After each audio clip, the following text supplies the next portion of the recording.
Przedstawiam w tym momencie naszą prowadzącą webinar. Kto jeszcze nie zna, dr Małgorzata Kostrzyńska. Powiedzieć, że jest adiunktem w Katedrze Pedagogiki Społecznej i Resocjalizacji Uniwersytetu Łódzkiego, czy że jest zaangażowaną badaczką, to zdecydowanie za mało. Swoje badania dotyczące osób w kryzysie bezdomności łączy cały czas nieustannie z ogromną pasją, z działaniem na rzecz zmiany sytuacji tych ludzi. I tak naprawdę nie tylko zmiany sytuacji tych ludzi poprzez pracę z tymi ludźmi, ale też poprzez pracę w środowisku z innymi ludźmi, z pomagaczami, poprzez zmianę myślenia też na temat tego, jak świadczymy wsparcie, które dajemy tym osobom. Jest profesjonalistką nie tylko na tej płaszczyźnie teorii, ale też praktyki i posiada wieloletnie doświadczenie też w pracy jako street workerka i realizowała wiele projektów angażujących osoby, którym pomaga, na przykład fotograficzny Łódź dla bezdomnych. Wcześniej była też koordynatorką skrzynki Domni Bezdomni. Można wymieniać różne nagrody, artykuły i więcej ról i też stanowisk, które pełni. Na przykład jest wiceprzewodniczącą Rady do spraw rozwiązywania problemu bezdomności w Łodzi, ale kiedyś muszę postawić kropkę i po prostu przekazać mikrofon, dlatego w tym momencie już oddaję głos naszej ekspertce. Bardzo dziękuję za te ciepłe i miłe słowa i też dziękuję ogromnie Fundacji Sarepta za zaproszenie na to spotkanie, w zasadzie na cykl spotkań, które jeszcze przed nami, zgodnie z tym, co Ola powiedziała. Zaczynamy od takiego webinaru wprowadzającego w ogóle w tematykę bezdomności i sposobu myślenia o bezdomności, definiowania bezdomności. Zanim jednak przejdę do tej typologii etos, która została wymieniona już w tytule tego webinaru, chciałabym zacząć od różnych sposobów definiowania bezdomności. Ta literatura dotycząca bezdomności jest niezwykle bogata i obszerna. Tutaj jest moja próba zmierzenia się z tym, uporządkowania różnych także badań naukowych dotyczących bezdomności, także przedstawienia definicji zgodnych z ustawą o pomocy społecznej, czy definicji według gminnego standardu wychodzenia z bezdomności. Będę chciała też Państwu pokazywać pewne takie wątki, które ujmują te sposoby definiowania w sposób krytyczny, pokazując, jakie konkretne podejście może posiadać walory, ale też jakie może posiadać ograniczenia, na co być może warto zwrócić uwagę, wyrabiając sobie swoje własne, mam nadzieję, zdanie na temat bezdomności na podstawie tej propozycji. Zaczynamy od definiowania bezdomności na podstawie badań naukowych. I tutaj można mówić o bezdomności jako o takim swoistym stanie posiadania czy nieposiadania. I mowa tutaj o posiadaniu bądź też nieposiadaniu na przykład dachu nad głową. To jest taka sytuacja, taki, jak podkreśliłam w tej definicji, względnie trwały stan, w którym jednostka czy grupa, rodzina albo formalnie, albo faktycznie została pozbawiona tego lokalu mieszkalnego i albo pozostaje pod stałą czy czasową opieką wybranej placówki, która świadczy pomoc na rzecz osób w kryzysie bezdomności, albo też znajduje doraźne schronienie we własnym zakresie, zazwyczaj w przestrzeni publicznej. Celowo w tym miejscu podkreśliłam z tej definicji to, co jest najważniejsze. Jeśli Państwo doczytaliście sobie całość, to pewnie zauważyliście, że mowa tutaj też jest o możliwości samodzielnego zrezygnowania z korzystania z tego lokalu. Ja tylko wspomnę w tym miejscu o tym, że tak zwana bezdomność z wyboru, do której ta definicja w jakiś sposób mniej lub bardziej pośredni nas odsyła, tak naprawdę, choć jest podejmowana przez teoretyków, to w praktyce bezdomność z wyboru nie istnieje. To jest informacja tylko po to, żeby zaspokoić Państwa być może zainteresowanie powstałe na skutek tej definicji, którą tu przytaczam, ale więcej będziemy sobie mówić na kolejnym webinarze, na który serdecznie zapraszam, również o rodzajach bezdomności, w tym także o bezdomności z wyboru, z przymusu, takiej, która jest podejmowana teoretycznie, a w praktyce nie funkcjonuje.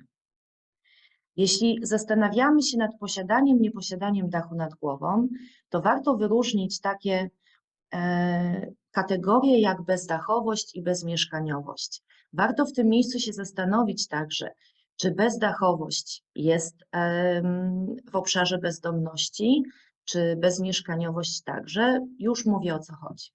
Jeśli chodzi o bezdachowość, to jest taka sytuacja osoby, która nie posiada fizycznie, realnie nie posiada dachu nad głową, czyli zamieszkuje poza instytucją, zamieszkuje miejsca publiczne, takie jak parki, lasy, dworce czy ulice, ale też takie miejsca jak na przykład kanały, sypy, piwnice, śmietniki, węzły ciepłownicze, strychy, pustostany, domy do rozbiórki, opuszczone budynki, altany działkowe, wysypiska, namioty i wiele, wiele innych tutaj wymienionych. To są też jednocześnie takie osoby, które mają możliwość spędzenia swojego czasu w różnych placówkach, na przykład w ogrzewalniach czy w noclegowniach, ale spędzają tam ten czas, jeśli chodzi o ogrzewalnię, także w ciągu dnia, poprzez kilka godzin, najczęściej w okresach jesienno-zimowych, ale najczęściej to jest spędzany czas w nocy, natomiast w ciągu dnia te osoby są zmuszone do opuszczenia tych placówek. To jest też zamieszkiwanie miejsc, które są nieprzeznaczone do zamieszkiwania, czyli to są tak zwane miejsca niemieszkalne. Mowa tu o niemieszkalnym standardzie tych miejsc. Osoby, które przebywają w tych miejscach, nie mają własnej przestrzeni życiowej, nie mają prawa do stałego zamieszkiwania w tej przestrzeni, mają utrudnione możliwości nawiązywania swobodnych relacji społecznych, które na przykład wymagają intymności czy prywatności. W ramach bezdachowości, czyli pozostawania bez dachu nad głową, są osoby, które budują swoje własne konstrukcje, na przykład stawiają namioty w miejscach publicznych, czy użytkują prowizoryczne altanki w ogródkach działkowych, budują quasi-domki na terenie parków, lasów. Jednak wciąż mowa tutaj o bezdomności, bo ta sytuacja, te własne stworzone konstrukcje nie zapewniają minimum umożliwiającego nazwać te miejsca mieszkalnymi. I w sytuacji bezdachowości osoba doświadczająca bezdomności jest w sposób bezpośredni bądź pośredni zagrożone jej życie, zagrożone jej zdrowie, czyli jest zagrożona utratą tego zdrowia. Są utrudnione możliwości zaspokajania podstawowych potrzeb życiowych, zachowania higieny, spożywania posiłków czy zapewnienia po prostu godziwego noclegu. To jeśli chodzi o bezdachowość, czyli brak fizycznego dachu nad głową, pozostawanie w przestrzeni publicznej. Z drugiej strony mamy bezmieszkaniowość i bezmieszkaniowość oznacza nieposiadanie własnego mieszkania. To są te sytuacje dotyczące osób, które przebywają w placówkach całodobowego pobytu dla osób doświadczających bezdomności. To są schroniska, różnego rodzaju hostele, czyli w przeciwieństwie do bezdachowości, o której mowa była przed chwilą, te osoby nie muszą opuszczać tych placówek w ciągu dnia. Dotyczy to także osób, które posiadają mieszkania treningowe czy wspierane, osób, które na przykład przebywają przez dłuższy czas w szpitalach, na przykład w szpitalu psychiatrycznym, czy też różnych placówkach penitencjarnych. Stąd w przypadku bezmieszkaniowości mowa tutaj o bezdomności instytucjonalnej, czyli pobycie w różnego rodzaju instytucjach. Osoba w takiej sytuacji w sposób bezpośredni lub pośredni nie ma zagrożonego swojego zdrowia ze względu na miejsce przebywania. Taka osoba ma możliwość zaspokajania fundamentalnych potrzeb, zachowania higieny, spożycia posiłków, noclegu, ma też zapewnioną w większości, ma zapewnioną pomoc całodobową czy dostęp do innych form pomocy. Jednak ta osoba dotknięta sytuacją bezmieszkaniowości nie posiada własnego domu czy lokalu mieszkalnego lub też nie posiada prawa do tego lokalu czy domu, czyli brak meldunku. I pomimo tego, że to są osoby, które mają fizycznie dach nad głową, mają miejsce mieszkalne, bo przebywają na przykład w placówkach czy mieszkaniach wspieranych, to wciąż te osoby mają utrudnione możliwości zaspokajania potrzeb społecznych wyższego rzędu, czyli brak prywatności, intymności czy możliwości nawiązywania i realizacji relacji międzyludzkich. Dalej możemy mówić o bezdomności jako stanie posiadania bądź nieposiadania, ale już nie tylko dachu nad głową, ale także pewnych bardzo konkretnych cech czy zasobów. Posiadanie pewnych konkretnych cech może według niektórych autorów doprowadzić do bezdomności, ale może także powodować, że ta osoba w tej bezdomności trwa. Wśród takich cech, które są proponowane, prezentowane przez różnych autorów, jest na przykład zaburzenie emocjonalne, choroby psychiczne czy wchodzenie w konflikt obyczajowy. Z drugiej jednak strony można mówić o nieposiadaniu pewnych konkretnych cech, czy braku tych cech, czy inaczej mówiąc deficytach. Wśród takich deficytów wymienianych przez różnych autorów, badaczy, jest na przykład nieumiejętność przystosowania do sytuacji obyczajowo-kulturowych czy do sytuacji społeczno-ekonomicznej, to picie, nadużywanie alkoholu czy innych używek, czy też nieprawidłowy proces socjalizacji w grupach pierwotnych, czyli w tych najbliższych środowiskach, jakim jest rodzina. Teraz w ramach podsumowania dotyczącego definiowania bezdomności jako stanu posiadania czy nieposiadania, warto podkreślić, że sam fakt posiadania czy nieposiadania dachu nad głową nie może jeszcze, nie powinien stanowić wyznacznika dla uznawania kogoś za osobę bezdomną, bądź też nie. Czyli gdybyśmy uznali takie kryterium za jedyne, to wtedy wyłączalibyśmy z tej grupy osób doświadczających bezdomności wszystkich tych, którzy na przykład przebywają w noclegowni czy schronisku, bądź też w innych placówkach, czyli mają fizycznie dach nad głową, ale subiektywnie wciąż czują się osobami bezdomnymi. Dodatkowo fakt posiadania czy nieposiadania konkretnych cech czy zasobów nie może także być postrzegany jako jedyny czynnik, który prowadzi do bezdomności, czy też świadczy o trwaniu w bezdomności. Nie należy zapominać o bardzo istotnej skali mezo czy makro w postaci na przykład złej sytuacji społeczno-ekonomicznej, bezrobocia, ubożenia społeczeństwa czy niewydolności polityki mieszkaniowej, które w dużym stopniu mogą przyczyniać się do dochodzenia do bezdomności czy też trwania w niej. Kolejna propozycja definiowania bezdomności jako konsekwencji kryzysu. Możemy tu mówić o bezdomności w kategorii psychologii kryzysu i bezdomności w kategorii koncepcji ekologicznej. Jeśli chodzi o perspektywę psychologii kryzysu, kryzys stanowi wynik wewnętrznego stanu człowieka. I od razu dodaję, że jest to odmienne od koncepcji ekologicznej, o której za chwilę będzie mowa, która z kolei kryzys traktuje jako stan zaburzenia zewnętrznej równowagi między człowiekiem a środowiskiem. Psychologia kryzysu mówi o tym zaburzeniu wewnętrznego stanu, wewnętrznej równowagi. Czyli kryzys stanowi kumulację, zazwyczaj jest to kumulacja, spiętrzenie różnych napięć, różnych konfliktów społecznych i jest to przejściowy stan wewnętrznej nierównowagi spowodowany jakimś wydarzeniem krytycznym czy wydarzeniami krytycznymi. Ważna informacja, że jest to stan przejściowy, czyli dający nadzieję na pokonanie tej sytuacji trudnej i tymi krytycznymi wydarzeniami, które mogą doprowadzić do zaburzenia równowagi wewnętrznej, jest na przykład doświadczenie negatywnych emocji czy przeżyć. To może być odbieranie jakiejś sytuacji jako zagrożenia, utraty czy wyzwania.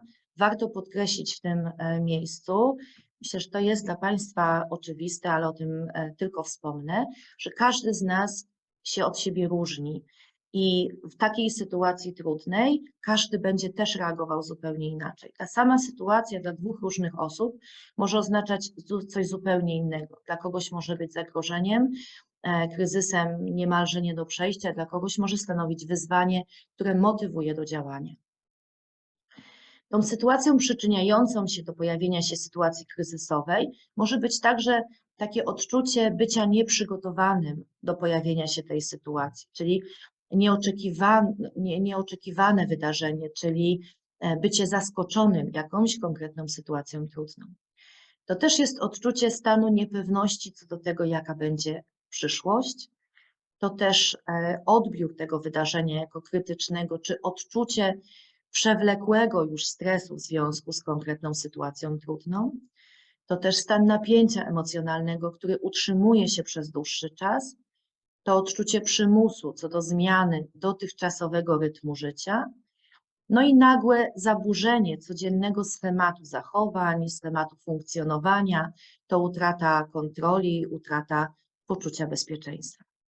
Jeśli chodzi o traktowanie, postrzeganie bezdomności z perspektywy koncepcji ekologicznej, to warto wspomnieć, jak widać na tej rycinie, że jednostka, która jest w samym środku ryciny, wchodzi w różne relacje, nawiązuje interakcje z bardzo różnymi podsystemami, mikrosystemem, makrosystemem.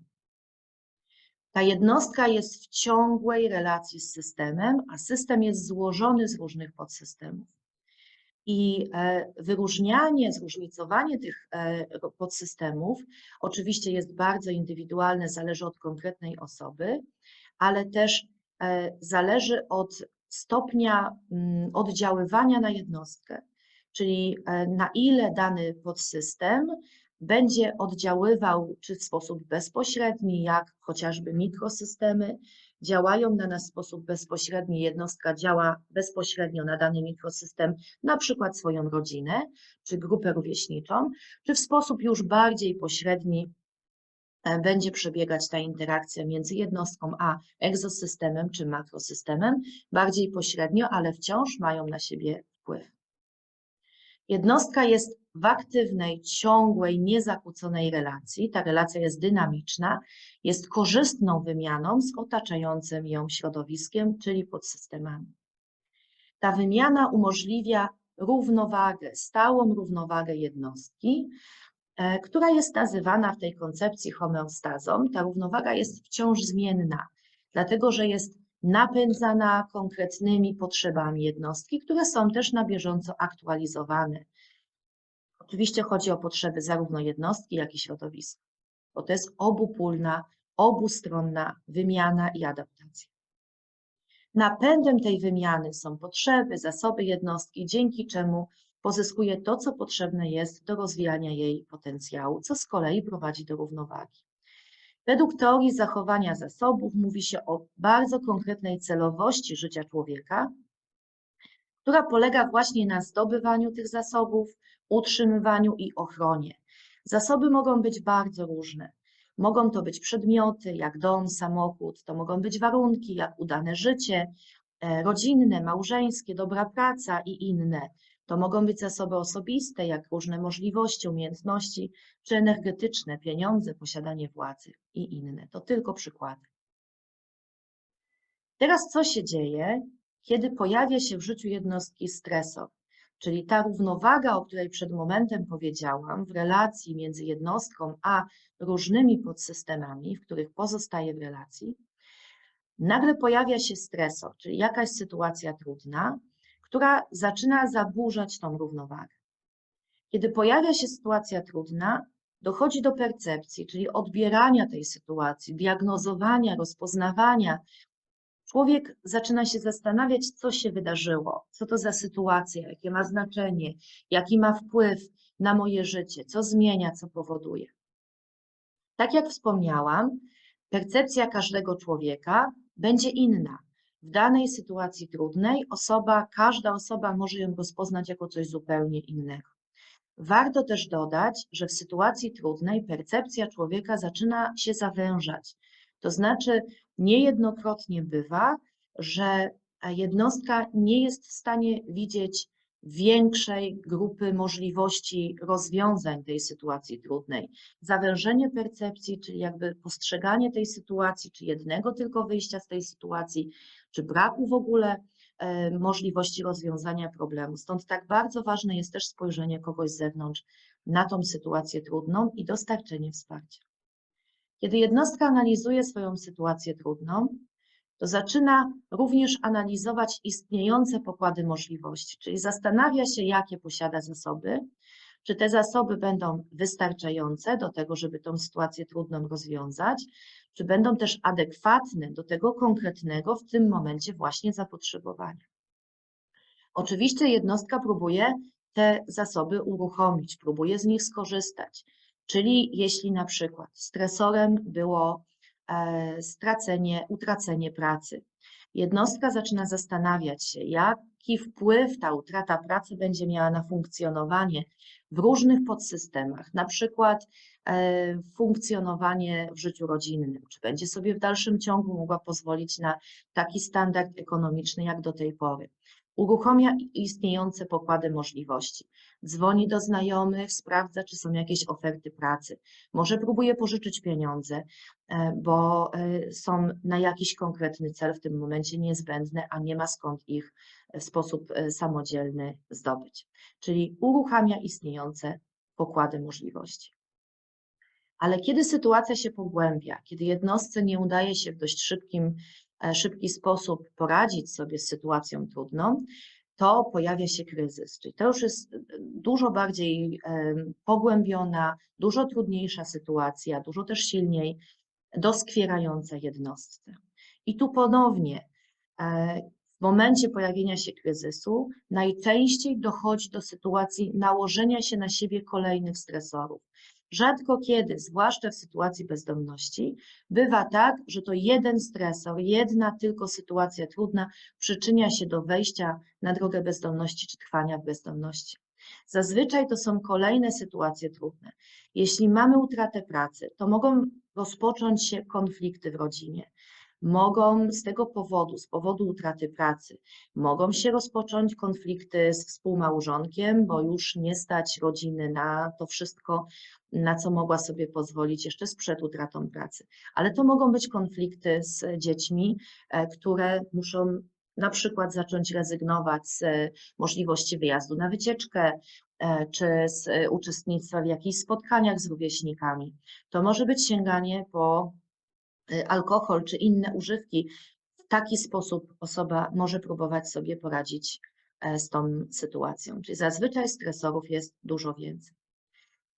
Jednostka próbuje sobie poradzić z pojawiającym się problemem i ponownie zaczyna od analizy sytuacji, czyli od percepcji. Kiedy dowiaduje się, co się dzieje, na czym stoi, jak wygląda jej sytuacja, znowu poszukuje istniejących pokładów możliwości. Zazwyczaj okazują się one niewystarczające, wobec czego jednostka poszukuje nowych pokładów możliwości, nowych zasobów, które mogłyby pomóc jednostce poradzić sobie z tą sytuacją. To może być na przykład poszukiwanie kontaktu ze specjalistą, z terapeutą, to może być wybieranie się na kolejne rozmowy dotyczące pracy. Teraz jednostka zaczyna się przystosowywać, dochodzi do adaptacji do zaistniałej sytuacji. I w sytuacji, kiedy jest to adaptacja polegająca na tym, że jednostka staje na nogi, te nowe czy do tej pory posiadane zasoby okazały się wystarczające, adekwatne do poradzenia sobie z problemem, dochodzi do prawidłowej, kreatywnej adaptacji. Jednostka radzi sobie z problemem, udaje się zażegnać ten problem.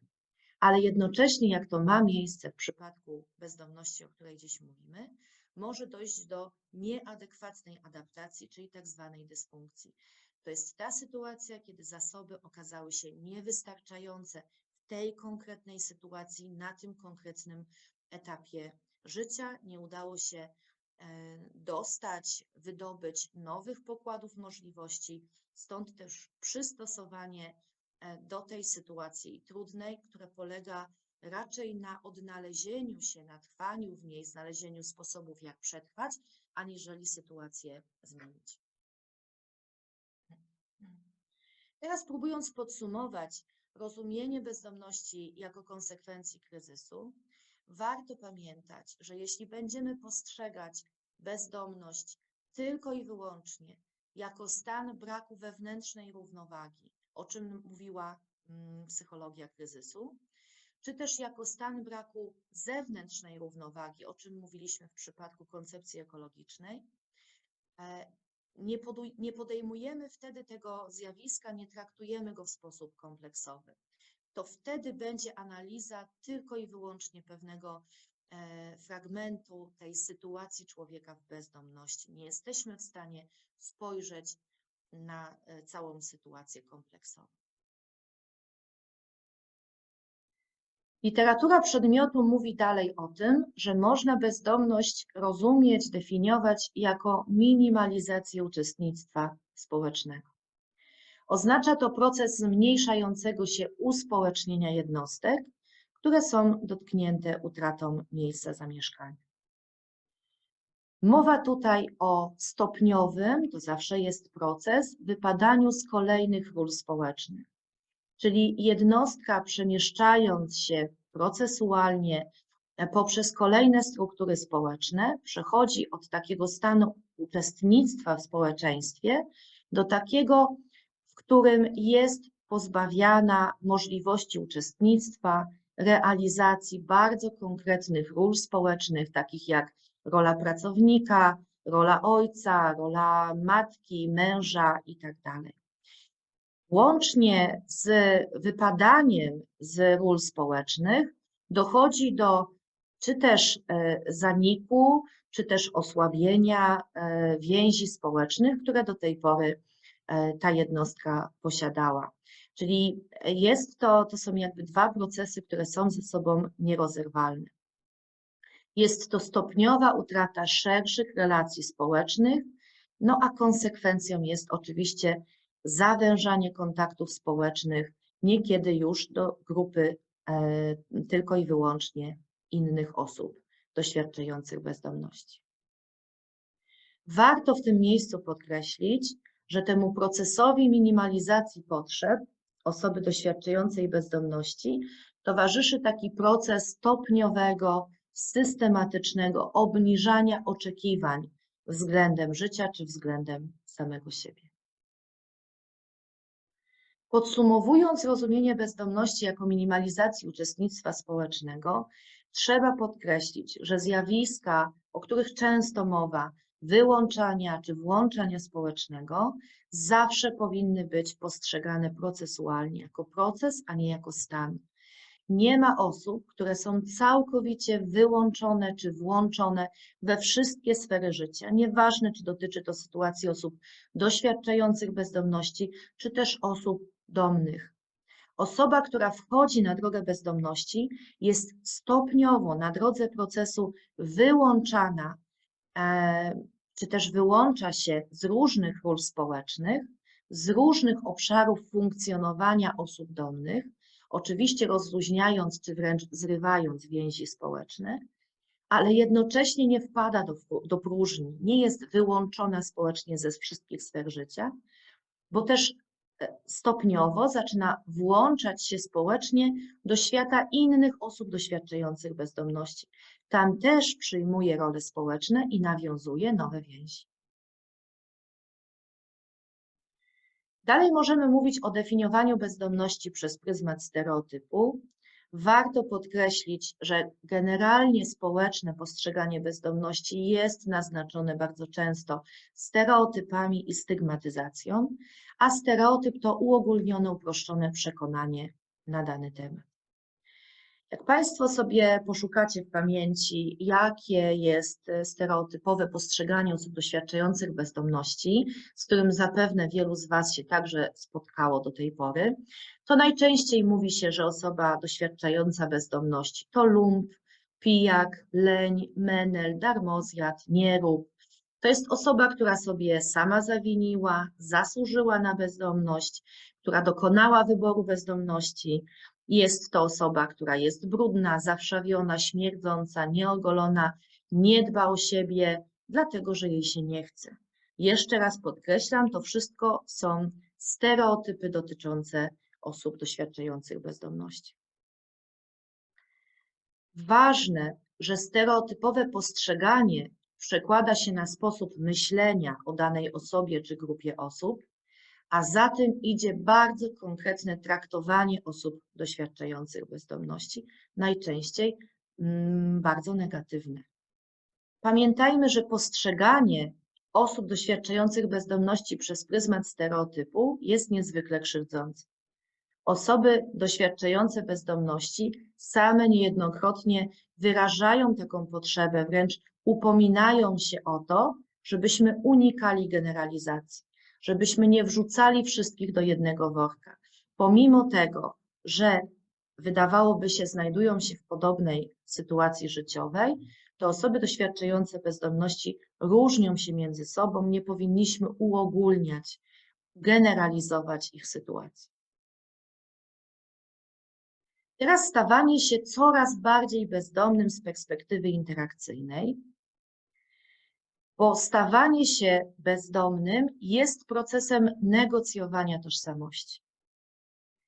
Wyobraźcie sobie Państwo, że kiedy wchodzimy w taki powierzchowny kontakt z osobą nieznaną, kiedy ją spostrzegamy, nie dochodzi jeszcze do interakcji, to zaczynamy tą osobę, dzieją się jakby dwie rzeczy. Po pierwsze, klasyfikujemy tą osobę do danej kategorii osób na podstawie jakiejś bardzo wymownej cechy, którą zaobserwowaliśmy u tej osoby.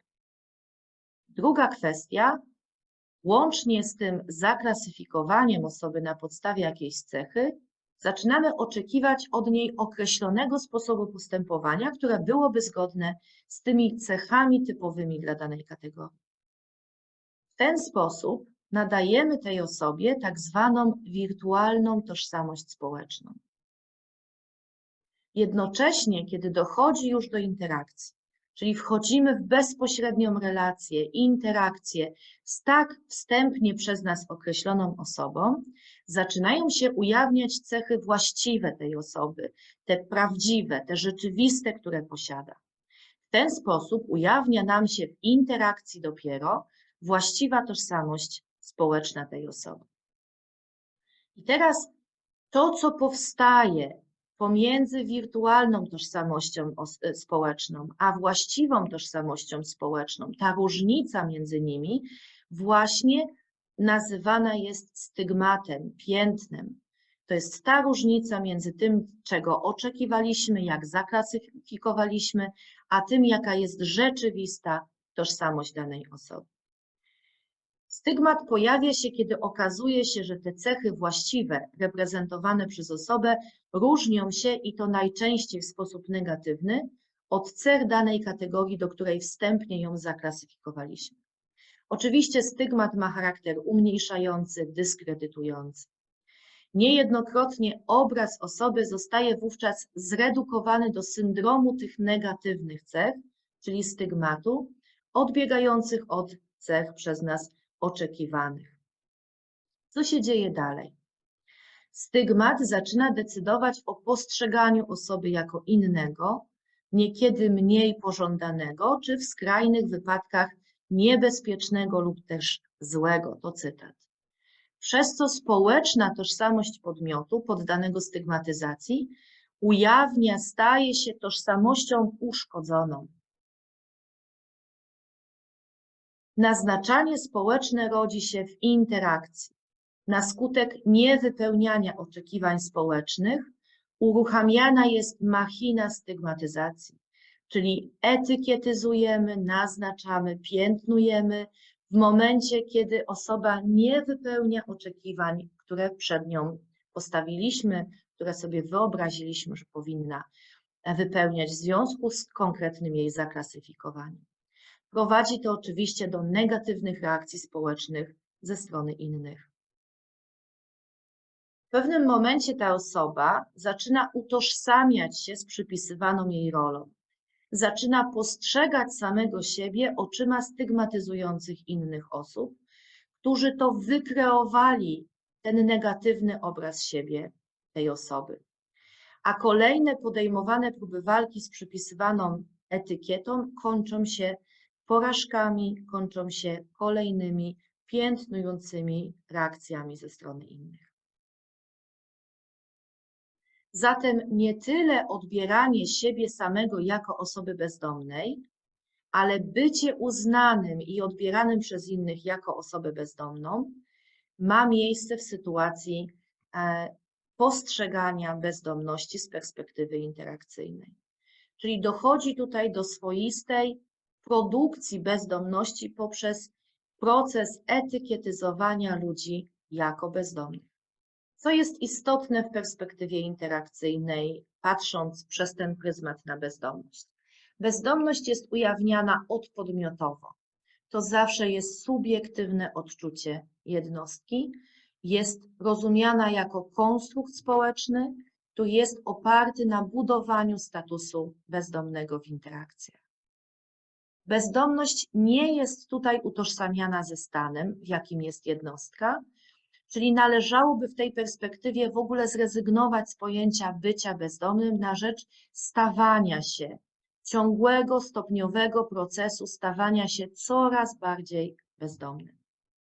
To oczywiście proces oparty na mechanizmie ciągłych, dynamicznych zmian tożsamościowych, negocjowania tych tożsamości. Temu konsekwentnie towarzyszą zmiany w reakcjach społecznych na osobę oraz przedefiniowanie granic światów przeżywanych, czyli tych światów, w których jednostka uczestniczy, w które jest włączana. To jest świat swoich, tych najbliższych i świat obcych.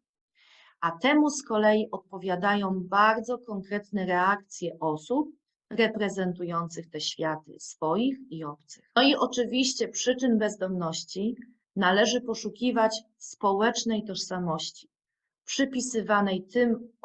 przypisywanej tym, którzy przez innych zostali uznani za domnego czy też bezdomnego. Tym, którzy samookreślili się za bezdomnych, w konsekwencji czego na bazie przyznanej etykiety zaczęli być traktowani inaczej niż ci uważani za domnych. Zatem bezdomność nie może być traktowana jako funkcjonalna niezdolność jednostki, o czym mówiły wcześniejsze sposoby definiowania bezdomności, ale jako konsekwencja reakcji społeczeństwa. Zamykam, proszę Państwa, w tym miejscu sposób interpretowania bezdomności prezentowany w literaturze przedmiotów dostępnych, zrealizowanych do tej pory w tym obszarze badaniach i przechodzę do definicji zgodnej z ustawą o pomocy społecznej. Osoba bezdomna to osoba, która nie zamieszkuje w lokalu mieszkalnym i jest niezameldowana na pobyt stały, bądź też nie zamieszkuje w lokalu i jest zameldowana na pobyt stały, ale nie może w tym lokalu przebywać, nie ma możliwości przebywania i zamieszkiwania tego lokalu. Teraz jest to definicja, która jest definicją bardzo prostą, ale jednocześnie nie oddaje złożoności, nie oddaje charakteru tego problemu, tego zjawiska. To jest definicja, która jest niejednoznaczna, nie rozwiązuje, nie wyjaśnia sytuacji, jest jednocześnie dość wąska. Czyli nie jest w stanie oddać całej złożoności, nie pozwala nam, mam wrażenie, do końca wyobrazić sobie, przybliżyć sobie sytuacji osób doświadczających bezdomności. Mogę tutaj przytoczyć również już dużo ciekawszą definicję zgodną z gminnym standardem wychodzenia z bezdomności, według której osoba bezdomna to taka osoba, która z różnych przyczyn, wykorzystując własne możliwości uprawnienia czasowo albo trwale, nie jest w stanie zapewnić sobie schronienia, które spełniałoby minimalne warunki pozwalające uznać je za pomieszczenie mieszkalne. Co to są te minimalne warunki uznające pomieszczenie za pomieszczenie mieszkalne, czyli takie, które nadaje się do stałego przebywania bez narażenia zdrowia, które umożliwia zaspokojenie podstawowych potrzeb życiowych, jak potrzeby noclegu, zachowania higieny czy sporządzania posiłków. Jest to definicja zdecydowanie szersza, pokazuje trochę więcej na temat bezdomności, natomiast jeszcze nie rozwiązuje nam wszystkich zaistniałych i omawianych do tej pory problemów. Dlatego proponuję Państwu, i szczęśliwie coraz więcej nie tylko teoretyków traktujących o bezdomności, ale także coraz więcej praktyków posługuje się tak zwaną europejską typologią bezdomności i wykluczenia mieszkaniowego ETOS, która została zaproponowana przez Europejskie Obserwatorium Bezdomności, Europejską Federację Narodowych Organizacji Pozarządowych pracujących na rzecz bezdomnych Francji. Po kolei, pomału, ponieważ może będziecie Państwo mieć wrażenie, że jest to definicja nieco skomplikowana, ale przejdziemy przez nią krok po kroku, pomału wyjaśnię, o co w niej chodzi, z nadzieją, że stanie się bliska i Państwu i będziecie w stanie się nią także posługiwać i do niej odwoływać. Mając oczywiście świadomość tego, o czym mówiliśmy przed momentem, czyli różnych innych możliwości, które prezentowałam, które jednak okazywały się interesujące, warte poddania pod refleksję, ale nie wyczerpujące, nie realizujące sytuacji do końca. Zacząć należy od tego, że zgodnie z typologią ETOS istnieją 3 domeny, które budują, konstytuują dom, pojęcie domu. Pierwsza domena to domena fizyczna. Chodzi tutaj o konkretną przestrzeń, o lokum, które pozwala na zaspokojenie potrzeb człowieka i jego rodziny pod kątem ochrony przed warunkami atmosferycznymi, deszczem, mrozem, ale to jest też taka przestrzeń, która daje poczucie prywatności, intymności, kontroli, pewności, stałości, po prostu daje schronienie. To domena fizyczna. Kolejna domena to domena społeczna. To jest nic innego jak możliwość zachowania prywatności, doświadczania relacji, życia społecznego, na przykład małżeństwa, macierzyństwa, dzieciństwa. To bliskość, relacja, szacunek, akceptacja, autonomia, swoboda. To jest możliwość odczucia przynależności, decydowania, wolności czy bycia w społeczności lokalnej. I wreszcie trzecia domena to domena prawna, która mówi o posiadaniu gwarancji ochrony posiadanych dóbr i bezpieczeństwa zamieszkiwania, łącznie z tytułem prawnym do zajmowanego lokalu. To jest domena, która traktuje o prawach obywatelskich, prawie do organizowania przestrzeni czy prawie do zajmowania stanowiska. Jak pewnie widzicie Państwo na slajdzie, te domeny są bardzo ściśle ze sobą powiązane, ściśle ze sobą współgrają, wchodzą w relacje. Każda z nich ma ogromne znaczenie. Przede wszystkim dlatego, że dają wszystkie razem poczucie bezpieczeństwa. Teraz zgodnie z typologią ETOS, bezdomność to taka sytuacja mieszkaniowa, w której brakuje 1, 2 bądź też 3 domen. Którejś z nich albo wszystkich brakuje. I te konkretne braki domen przyporządkowują bardzo konkretne sytuacje mieszkaniowe do jednej z 4 kategorii koncepcyjnych proponowanych przez typologię ETOS. Pierwsza kategoria koncepcyjna to brak dachu nad głową. W tej sytuacji żadna domena, ani społeczna, ani prawna, ani fizyczna nie jest zaspokojona. Czyli przykładem może być tutaj sytuacja osoby, która przebywa w przestrzeni publicznej, nie ma możliwości realizacji relacji społecznych, nie ma prawa do żadnego lokalu. Kolejna kategoria koncepcyjna to jest brak mieszkania. Tutaj żadna domena nie jest zaspokojona w pełni. Przykładem może być osoba przebywająca w schronisku, która wprawdzie ma dach nad głową, ale nie ma zapewnionej intymności, prywatności, możliwości realizacji relacji społecznych, na przykład zaproszenia wnuków do tego miejsca, w którym przebywa, nie ma prawa do lokalu czy zarządzania przestrzenią. Kolejna kategoria koncepcyjna to niezabezpieczone mieszkanie, czyli zaspokojona jest tutaj domena fizyczna, w różnym stopniu domena społeczna, a w najmniejszym stopniu domena prawna. Przykład: osoba może pomieszkiwać u znajomych, ma dach nad głową, ale nie ma prywatności. Nie ma stałego miejsca, niekiedy musi to miejsce opuścić, ma trudność w budowaniu relacji, bo tak naprawdę nie jest u siebie, nie ma też prawa do lokalu. I ostatnia, czwarta kategoria koncepcyjna to niezaspokojona domena fizyczna, w różnym stopniu prawna i zaspokojona domena społeczna.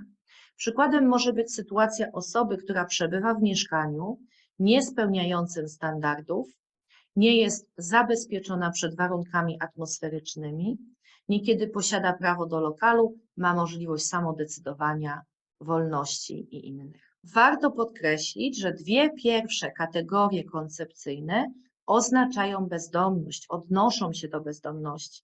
Z kolei dwie kolejne kategorie koncepcyjne odnoszą się już do wykluczenia mieszkaniowego. Te cztery wspomniane przed momentem główne kategorie koncepcyjne są według typologii ETOS podzielone na 13 typów operacyjnych i w ramach tych typów operacyjnych wyróżniono bardzo konkretne, szczegółowe sytuacje mieszkaniowe.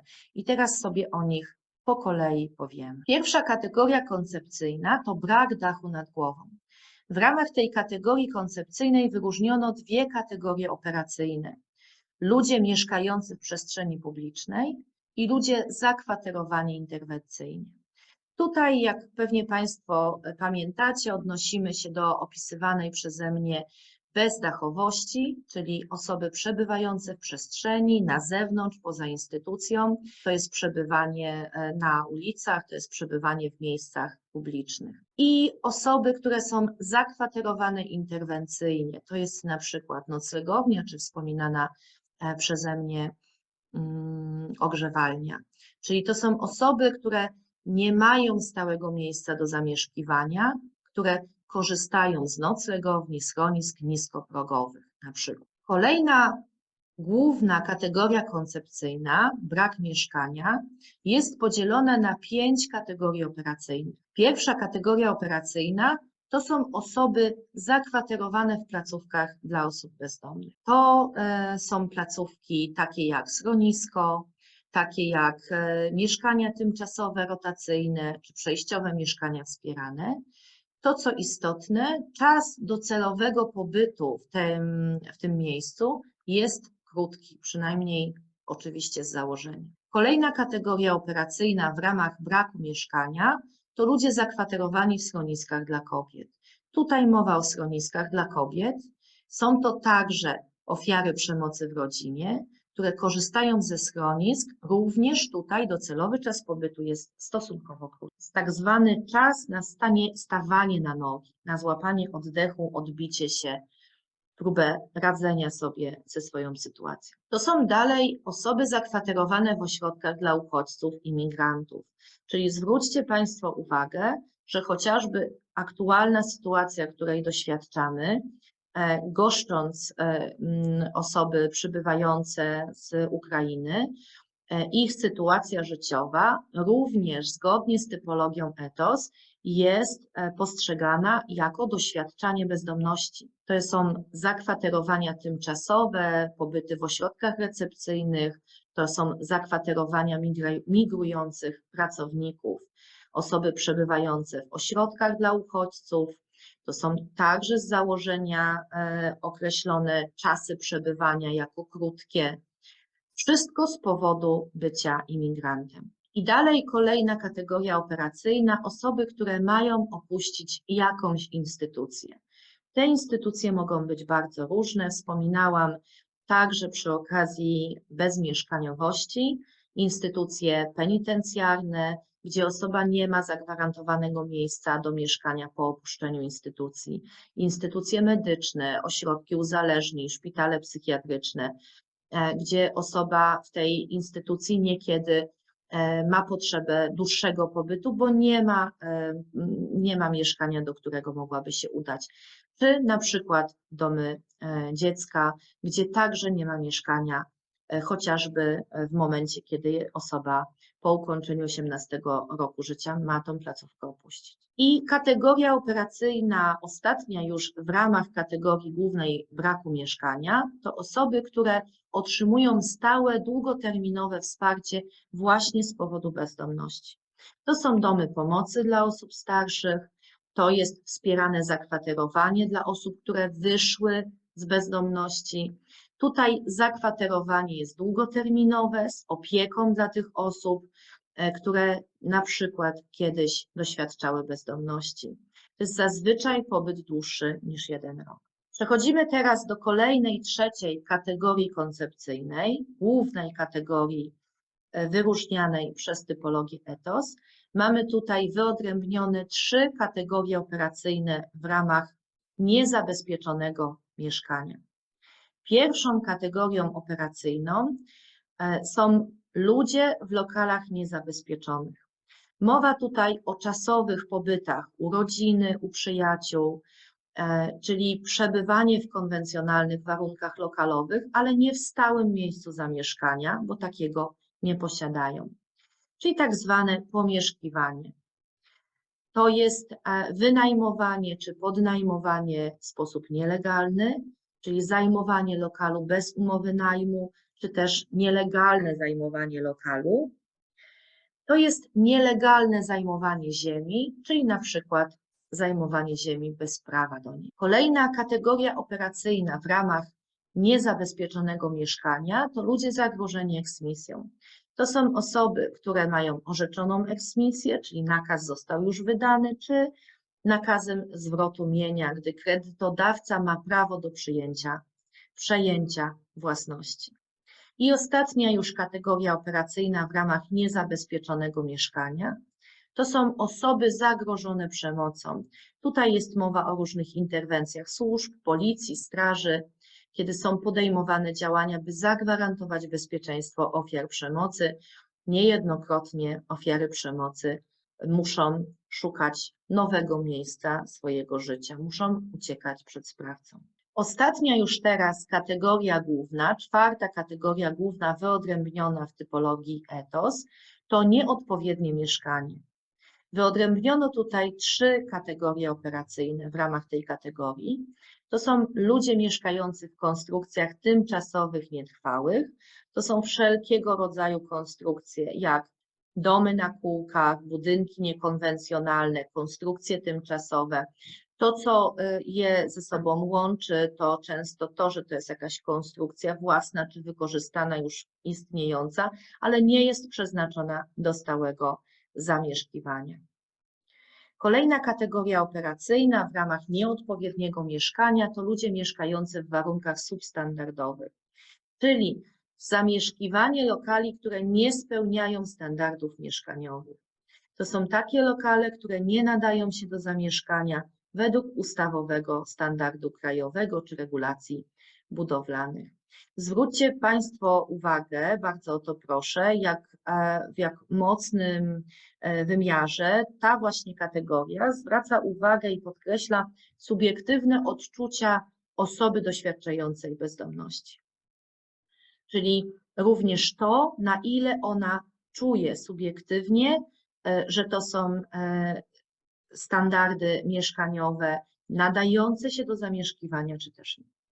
I wreszcie ostatnia kategoria operacyjna w ramach kategorii nieodpowiedniego mieszkania to ludzie mieszkający w warunkach przeludnienia. Czyli tu mowa o tej sytuacji, kiedy niejednokrotnie na konkretnym metrażu tych osób przebywa dużo więcej niż to mogłoby zapewniać godne, takie też odpowiednie standardy mieszkaniowe do życia, rozwoju, funkcjonowania. Tak wygląda, proszę Państwa, w całości to zestawienie proponowane przez typologię ETOS. Wszystko to, co przed momentem zostało omówione stopniowo, tak żeby Państwa od razu nie wystraszyć, ogromem zróżnicowania, możliwości, bardzo różnych grup, które zostały objęte tym jednym określeniem bezdomności, zostały niejako włączone w ten duży obszar bezdomności. Tak, proszę Państwa, wygląda europejska typologia bezdomności wykluczenia mieszkaniowego ETOS w takiej formie bardzo przystępnej, takiej ulotki, plakatu dostępnego w internecie. Za chwilkę może już otrzymacie, czy otrzymaliście Państwo link na czacie prowadzący do tego plakatu, tak żebyście mogli sobie na spokojnie również postudiować te zagadnienia, troszkę zgłębić, na spokojnie zastanowić się, bo wiem, że tych informacji na jeden moment jest dość sporo. To taki wykład w naprawdę sporej pigułce. Co chciałabym powiedzieć na koniec tego dzisiejszego spotkania, na koniec rozmyślania, zastanawiania się nad typologią ETOS. Przede wszystkim typologia ETOS podkreśla, że bezdomność i wykluczenie mieszkaniowe powinny być traktowane nierozerwalnie, jako jedno zjawisko. Jeśli rzeczywiście rozważamy, planujemy podjęcie działań na rzecz zakończenia bezdomności i chcemy, żeby te działania były skuteczne, to nie możemy traktować tych sytuacji osobno, bezdomności i wykluczenia mieszkaniowego. Skuteczne działania na rzecz rozwiązywania problemu bezdomności powinny traktować jako jedno i rozważać takie konkretne zmiany, które będą nierozerwalnie proponowały rozwiązania, przede wszystkim rozwiązania mieszkaniowe na drodze wychodzenia z bezdomności właśnie. Ta typologia ETOS może być określana jako definicja inkluzywna. Inkluzywna definicja bezdomności. Co to oznacza? Oznacza, że jest taką definicją włączającą, bo włącza bardzo różne i bardzo szerokie sposoby rozumienia bezdomności.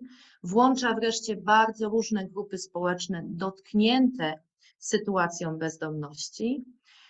A co się dzięki temu dzieje? Jeśli mamy szeroką grupę, którą definiujemy jako grupę osób doświadczających bezdomności, to też możemy szeroką grupę objąć bardzo konkretnym wsparciem kierowanym do osób doświadczających bezdomności. Wreszcie typologia ETOS w piękny sposób odsyła nas do profilaktyki bezdomności, czyli do takiego działania, które niestety bardzo często jest pomijane, czy też w niewystarczający sposób jest postrzegane i realizowane, czyli nie tylko próba zmiany sytuacji, naprawy, poprawy, zakończenia bezdomności, ale też nasze działania powinny być kierowane na rzecz przeciwdziałania bezdomności. To takiego przeciwdziałania, takiej profilaktyki, która będzie rozumiana szeroko. Zarówno przeciwdziałanie sytuacji, która jeszcze się nie pojawiła, sytuacji trudnej, ale też przeciwdziałanie rozumiane jako zapobieganie pogłębianiu się sytuacji, która już ma miejsce. Typologia ETOS pokazuje bezdomność w sposób szeroki, pokazuje także i zwraca uwagę naszą na te grupy społeczne, na te osoby, które właśnie w rozumieniu takim profilaktyki, przeciwdziałania powinny już być na wczesnym etapie doświadczenia trudności objęte konkretnymi działaniami wspierającymi. I wreszcie to, o czym wspomniałam na koniec, niezwykle istotne, typologia ETOS podkreśla subiektywne odczucia osoby doświadczającej bezdomności. To osoba doświadczająca bezdomności jest ekspertem od swojego życia, bo to ona to życie przeżywa, wie najlepiej, czego jej brakuje, jakie ma potrzeby, a naszą rolą w dużej mierze powinno być podążać za jej potrzebami, wysłuchać, czego tak naprawdę potrzebuje i dopasować to nasze wsparcie adekwatnie do wyrażanych przez nią potrzeb. Dlatego, że to, co my sobie wyobrażamy na temat potrzeb osób doświadczających bezdomności może być zupełnie odmienne od tego, czego one w rzeczywistości potrzebują. Nasze działania powinny się skupiać także na tym, a może przede wszystkim na tym, żeby oddać głos osobom doświadczającym bezdomności w procesie decydowania o tym, jak powinno wyglądać wsparcie kierowane względem tych osób. Drodzy Państwo, to jest tyle. Mam nadzieję, że tam jeszcze jesteście i że jeszcze nie śpicie. Podaję tutaj na sam koniec kontakt do siebie.